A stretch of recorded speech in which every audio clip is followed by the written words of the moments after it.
Well, the man who did this to her also died. Since I'm not convinced that any justice would be served for what he did to her, I guess maybe this is good news. But I want to talk about some things I haven't seen talked about yet. The only reason why he died is because he went back to do it again. He went back to put more fuel on her.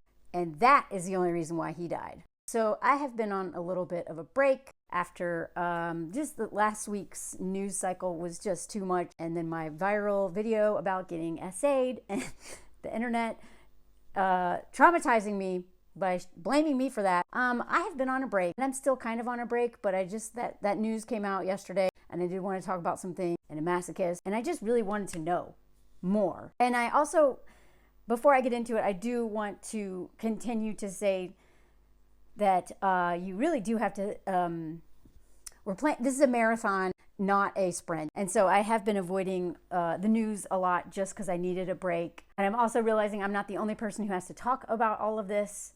There's plenty of people who can talk about it, and some of this stuff is just too close. I'm too sensitive some days. Last week it was too much. I could not cover that story. And you know, the French husband one just did me in. If you do want to keep up with what I'm doing, even when I take breaks, please follow my Patreon, even if you don't pay for it. If you just follow it, because right now my dog is not doing well. He is partially paralyzed in his back legs, and we spent all day crying. Yeah. If you want to keep up with stuff that I'm just not talking about on all my platforms, Patreon's the place to go, especially for updates about him, because we still don't know what the hell is happening. We have another appointment tomorrow. So I'm sure you've probably seen the update that Rebecca Cheptegei, I hope I'm saying that right. I have researched it, but I've heard different pronunciations. She died. You probably already know about this already, but 4 days after she went to the hospital because a man doused her in gasoline in front of her children, she died from those injuries, and now he has died. I'm not going to cover everything in this case because it's already been covered. And again, doctor's orders, literally I was ordered to stop working because last week I literally made myself ill from talking about DV and my own assaults. I privated that video, by the way, because men were saving it to off to. Yeah. Between this story and the French husband and my own story, it's too much. So I'm around, I'm okay, but I'm taking a little bit of a break. And this sweet baby, now my therapy dog is not okay. Sorry, that's not his only purpose in life. So this man, I'm not going to say his name because I don't care. I don't know if he was, it wouldn't surprise me if he was in the military or the police or something, but anyway, now he has died. And what I haven't heard people talk as much about is this was about money. Jealousy, obviously, but money. And again, that's why I do not know much. There's a lot of cultural context missing. I mean, I am a white U.S. American living in France. I do not know much about Uganda or Kenya or socio-political stuff, cultural stuff. Like, there's so much of this that I do not know. So I'm going to try to talk about this in a way as best I can to not overgeneralize or make some assumptions about stuff that I don't know about. But I just want to say that what we have globally right now is a femicide crisis. And also, what seems to be across the spectrum, no matter where, is a hobosexual crisis. Now, we know that men have been exploiting women's labor forever and ever. That's what patriarchy is all about, right? And they've been taking our money. Even if it's not money, they take our work that is valuable, but we just don't get paid for. So if you ask me, literally every man raised in patriarchy is on the hobosexual spectrum, because they're all were taught under patriarchy, either in their homes or systemically and culturally, to just take our labor, right? It's a labor issue.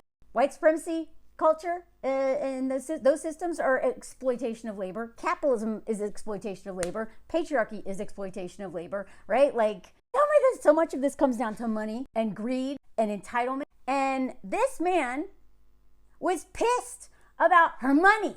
Maybe he was jealous too. He probably was. He's probably jealous too. I also have gotten so many different accounts. The news can't get it straight. Everyone's calling him her boyfriend, and then it's an ex-boyfriend, and then the dad's like, nah, they were friends. Anyway, I'm going to show you. It is so hard to figure out what is the truth in this story, because the news is like, she's got 2 daughters. One said that one's 13, but then the other one says she's 10. Like, I don't even know where to find the truth. But the consistent thing is that this man set her on fire, and now she's dead. And no, he did not just snap, like they always say. They were fighting over her property, her money. So I'm sure he's insecure and jealous of her, but he's just another hobosexual. As somebody who has been financially abused by a different kind of hobosexual, I swear I have this story in common with so many women, or as Bourbon Bougie says, the dust is global. Maybe the way they're doing it is different across the globe. Obviously, as a white, middle-class, American passport, like able-bodied, cishet woman, I am obviously going to have a lot more privilege and a very different reality than women across the globe. But at the same time, there's so many threads that are similar. And this man took her life over money. Okay, I'm trying to get him in the frame because look at him right now. The way he's actually like totally fine and happy. He just can't walk with his back leg. But he doesn't realize that, so he keeps trying to run up run up steps. And we are having to babysit him. We have a little fort, a pillow fort here. We have to babysit him all day, every day. Make sure he does not harm himself until we figure out what's going on. Anyway, sorry, just a little dog update in the middle of this. Okay, massive trigger warning. I mean, this story is just a trigger warning in general, but so the neighbor tried to save her life, of course. So the neighbor heard her screaming for help. When I came out, I saw Rebecca running towards my house on fire, shouting, "Help me." I went to look for water and started calling out for help. Her assailant appeared again and doused more on her. Until that moment, this man wasn't on fire. The fact that he went back, this was premeditated. He was hiding in a chicken coop, allegedly, in her backyard, waiting for her to get home. And not only did it once, he went back and added more. No one just snaps and does that.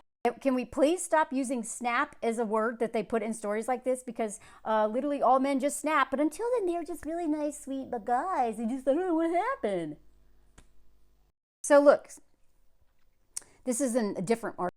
He went back, got more petrol, but then he too got burned and ran off towards the garden to try to put it out. And then we went to help Rebecca. This poor neighbor I can't find the clip, y'all.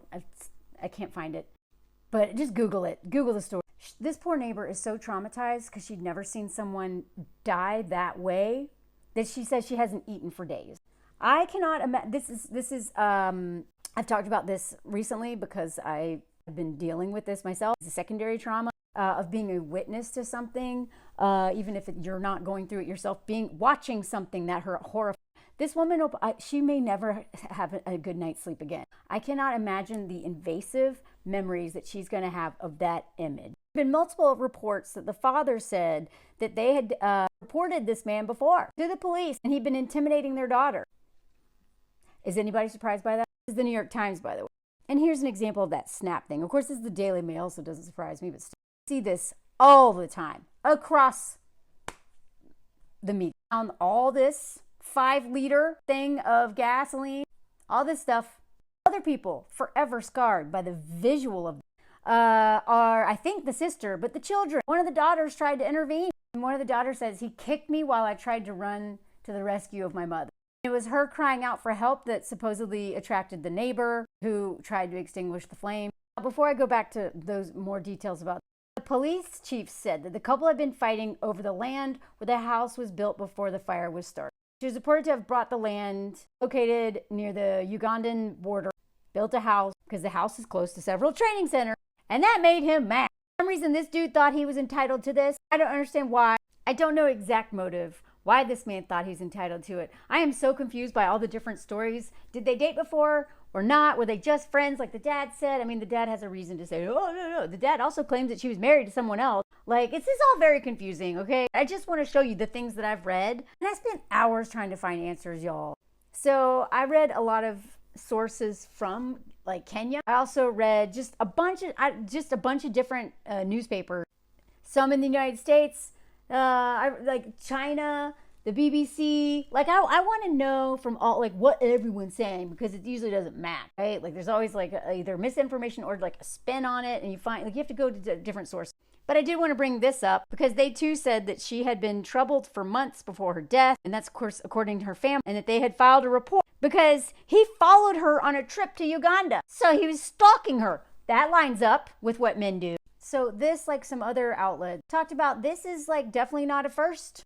There was another long distance runner in 2021 whose husband, just a month after she broke a world record, I believe this was a stabbing. Either way, it was super violent. Apparently, he was charged, but he's been on bail since November of last year, awaiting, like, that's why I'm saying I'm not sure justice will ever be served. So I'm kind of glad this dude died from his own burn. But just 6 months after that incident, another Kenyan-born runner, Ute, was by her partner, and look, he fled with her ID and bank documents. Other Kenyan runners have come to publicly reveal that they had escaped abusive relationships. So what's going on? First of all, this is happening everywhere. But it seems to be happening more violently in certain places. If you ask my personal opinion, the U.S. is one of the worst, but it's not alone. The financial success of top women athletes on the world stage makes them especially vulnerable to abusive partners looking to control their funds, careers, and assets, experts warn. Some partners want to be in charge of athletes' winnings, sponsorships, where they go and what they do, and this entitlement causes conflict. That's what a Nairobi-based psychologist told this outlet when they interviewed. But it's also important to note this is not just about athletics or jealousy over finances. It is a much deeper troubling issue in Kenyan society. The country has been struggling with a broader femicide problem over the past year after a number of high-profile reports of brutal murders. It's gotten so bad that there's a hashtag #FemicideKE. And a protest following several reported cases. And who's doing it? The partners. It's always the partners, almost always the partner. I just wanted to add that cultural context. And again, I am not like official reporter on this. I just spent a lot of time yesterday wanting to understand this case more because it deserves the spotlight right now. And I am totally missing some stuff. I know some people from Kenya follow me, so please add any context that I am missing, or if I missed the mark here, please tell me. I clearly don't know everything I need to know to be able to discuss this, but I'm opening that door right now because I don't think I should just not talk about it because I don't know everything either. You know what I mean? I don't know. Maybe I shouldn't, but this case seems really important. So the family is blaming the police. So the dad, named exactly who they went to long time ago. Concerned about her safety. He said she was not at peace for months before her death. He said they reported early enough on her security because this man used to follow her up to the Uganda side. They didn't act swiftly. It was evident her life was in danger. Even last Friday, we made the same complaint. So they've complained more than once. So then he goes on to talk about how much she financially supported the family, and he got a little backlash for that.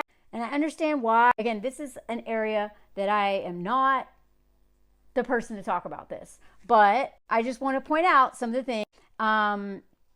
Rebecca was financially supporting her family. She was also financially supporting other athletes. I'll get to that in a second. He said that she was supporting the family, especially those who are still learning, saying now that their lives have been turned upside down.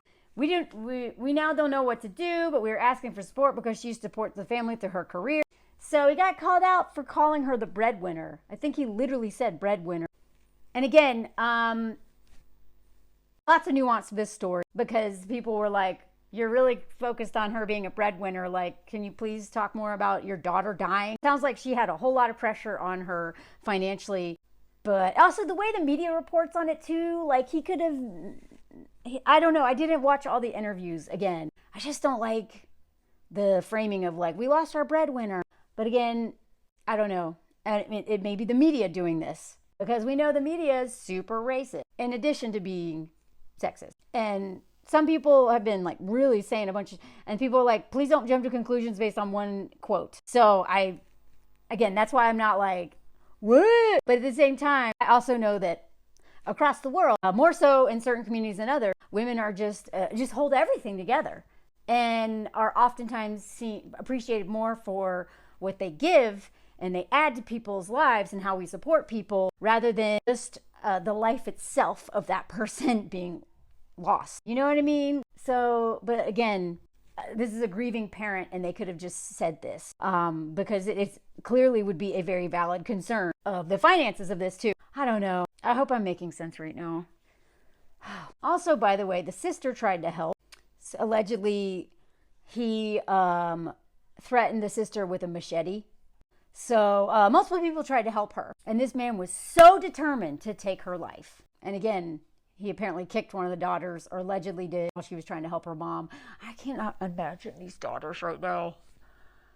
So what I was saying before, a fellow Ugandan runner said that she was a very affable person. She helped us all, even financially. And she bought me training shoes when she came back from the Olympics. She was like an older sister to me. So this community has lost somebody. This family has lost. The community was lost. Country has lost. Like, this beautiful woman seems to have given so much back to her family, back to her community. Did so much for her country, you know, and what, some dude who wanted her land did such a horrific crime, went back a second time. That detail makes me, anyway, sorry, I'm just trying to get through this. I just really wanted to report on this, but I don't know. I don't think I'm doing it very well. I'm trying my best here. Also, one of my mutuals, Kat, I will try to remember to tag her. If I don't, please remind me and I will tag. I sometimes forget. She mentioned this detail. I have not this is why I was looking for hours yesterday. I read so many articles trying to find out if this detail right here was true, because this changes everything. Like, it makes it so much worse. Maybe this is a typo, because this is literally the only source I could find. I Googled this man's name plus wife plus family. I read dozens of articles, but this, look over here. The boyfriend, that's wrong. It wasn't her boyfriend. Anyway, is believed to have sneaked into a compound at 2 p.m. on Sunday while the wife and the children were in church. Was this man married? With children? And still did this to an ex, allegedly an ex, or a friend, as the dad said? Like, what? If this part is true, and I looked for so long yesterday, I could not find, maybe I'm missing, I don't know, I think I researched well, but but somebody, can anybody verify this? Because if a married man with children went and was harassing this woman and thought he deserved her money for her land, like, what? Like, is this man still terrorizing his ex? I mean, it all lines up. Of course. It doesn't surprise me. But I have not seen this talked about anywhere. But this stupid Daily Mail thing, I hate the Daily Mail, but sometimes they say things that no one else will say. Now, they're also a terrible, terrible outlet that is so misogynistic and racist and all kinds of stuff. And yet sometimes they actually include things that end up being true that no one else reports. So this is the only reason why I ever use this. But I don't know if this is true. I also read a really great piece in Le Croix, or Le Croix, depending on how you, if you speak French or not. They were talking about as women excel in sports, they break traditional norms where men are expected to provide for the family. Men are drawn to these athletes' money, posing as supportive husbands or coaches to take everything from them. And then they mentioned other incidents that have been happening to just kind of prove how much of a crisis the femicide crisis is. Look at this. One dude admitted to 42 during an interrogation. So there have been protests. There is a cry for help. Femicides are on the rise. 80% of them in Kenya were in the victim's home. I would think that's probably across the board, honestly. And they also point out it takes 1,900 days. 1,900 days for a trial to take place if the suspect is considered a femicide. What? Anyway, I don't know. I don't know what else to say about this. There's so much more I found. So again, like the dad, like for instance, the dad said, "I wish to state that my wounded daughter is married, and her husband is in Uganda." So I don't know. I can't figure out if the news people are doing this or if the dad's saying stuff. I don't know. I don't know why there's so many conflicting reports. Like again, the dad said her attacker was a friend. They met in Kenya. And my daughter trusted him. They fell out recently, but the suspect sneaked into her account. So I don't know. Like according to him, they never dated. They were just friends. Everyone in the news is calling her him her partner, her boyfriend, or her ex-boyfriend.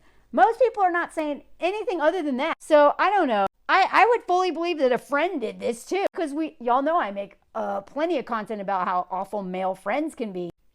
I wouldn't put this, would not put this past a male friend. This case is so horrifying, and yet it lines up with what we see across the globe is men exploiting women's labor. Men just using women for money and labor and resources. Men being so angry and violent and entitled.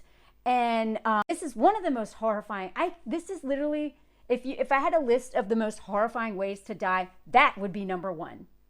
Drowning is the second one, but part of that's my own experience with water. I mean, God, it is such an upsetting case. And it seems like the root of it, besides just hatred of women and jealousy of women and men's insecurity and refusal to stop oppressing women and controlling women and thinking they're entitled to women and owning women and violating women on a regular basis, is money and labor. Where the French woman, her husband, it wasn't about money. He literally did that because he wanted to. Because he had actually, I have so much more to say about that. I have so much more reporting on it, and I don't have the bandwidth to do it. Maybe I'll do it later. It was 4 months we're going to be learning about this man. But he just did it for kicks. His daddy was also, it sounds like an abusive SA abuser too. So runs in the family. And French man was also not, like, she was the breadwinner of that family, by the way. So one of the reasons why I talk about the hobosexuals is because I was taught to think of like, oh, only men who have more money and power than me are really the biggest threat to me in terms of personal relationships. No. These men with no money are just as dangerous. And even if they have a lot of money, they're still on the spectrum of exploitation of our labor, and therefore not wanting to pay for things and services and love and emotional stuff and anything, not wanting to actually feel like they owe anything to anyone who does things for them. They don't value it. They value it. They need it, but they don't value it because it comes from us, and they feel entitled to it and they expect. So I am telling you, please, no, do not do things for men. Do not help men. Stop helping men. I don't know what their relationship was, but the fact that this man was and so many men go after women for our money or our labor, even if they're not jealous. I've been saying this a long time. Stop helping men. Stop helping men. Stop helping men. It's not going to solve anything. And I'm not saying that she shouldn't have helped men. I'm just saying yet another example why I will not be helping men anymore. I'm not y'all help yourselves. Unless it is a equally giving or I'm receiving more. I ain't helping them anymore. No. I don't want to die doing it. And there's plenty of women who I would much rather pour my resources, time, love, and energy into than men who don't appreciate it. These men are so dangerous, y'all. Anyway, send some vibes to those. And I'll be back soon. I just really wanted to share what I have learned, and I'm going to go back to doing what my doctor told me to, which is stop.